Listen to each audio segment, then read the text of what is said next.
ಸೀನಿದಾಗ, ಕೆಮ್ಮದಾಗ, ನಕ್ಕಾಗ, ನಿಮ್ಗೆ ಗೊತ್ತಿಲ್ಲಾರ್ದಂಗೆ so urine pass ಆಗ್ತಿರ್ತೈತಿ. So ಅಂಥದಕ್ಕೆ ನಾನು ಒಂದು ಎಕ್ಸಸೈಸ್ ಹೇಳಿದ್ದೆ. ಕೆಲವೊಬ್ರು ಕಮೆಂಟ್ ಮಾಡಿದ್ರು, ನಮ್ಮ ಮೊಣಕಾಲು ನೋವು ಇದಾವ್ರಿ, ನಮಗೆ ನೀವು ಹೇಳ್ದಂಗೆ ಮಾಡ್ಲಿಕ್ಕೆ ಆಗಲ್ಲ ಅಂತೇಳಿ. ಸೊ ಅವ್ರಿಗಾಗಿ ಇದೊಂದು ವಿಡಿಯೋ ಮಾಡ್ತಾ ಇದ್ದೀನಿ. ಸೊ ಅವ್ರು ಯಾವ ರೀತಿ ಮಾಡ್ಬೇಕಂತಂದ್ರೆ ದಿಂಬು ಯೂಸ್ ಮಾಡ್ಕೊಂಡು ಮಾಡ್ಬೋದು. ಮಲ್ಕೋರಿ.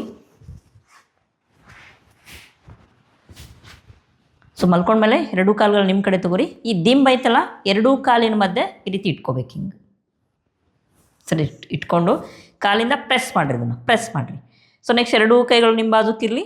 ಬ್ರೀದ್ ಇನ್ ಮಾಡ್ತಾ ಈ ರೀತಿ ಇಲ್ಲಿ ಕಾಲು ಪ್ರೆಸ್ ಆಗಿರಬೇಕು. ನಿಮಗೆ ಎಷ್ಟು ಸಾಧ್ಯ ಆಯ್ತಷ್ಟು ಸೊಂಟ ಭಾಗ ಮೇಲೆ. ಬ್ರೀದ್ ಔಟ್ ಮಾಡ್ತಾ ಡೌನ್ ಈ ರೀತಿ. ಬ್ರೀದ್ ಇನ್, ಬ್ರೀದ್ ಔಟ್ ಈ ರೀತಿ. ಬ್ರೀದ್ ಇನ್, ಬ್ರೀದ್ ಔಟ್. ಉಸಿರಾಡೋದ ಜೊತೆ ಹೋಗ್ರಿ. ಈ ರೀತಿ ನೀವು ಒಂದು 10 ರಿಂದ 15 ಬಾರಿ ಪ್ರಾಕ್ಟೀಸ್ ಮಾಡ್ಬೋದು.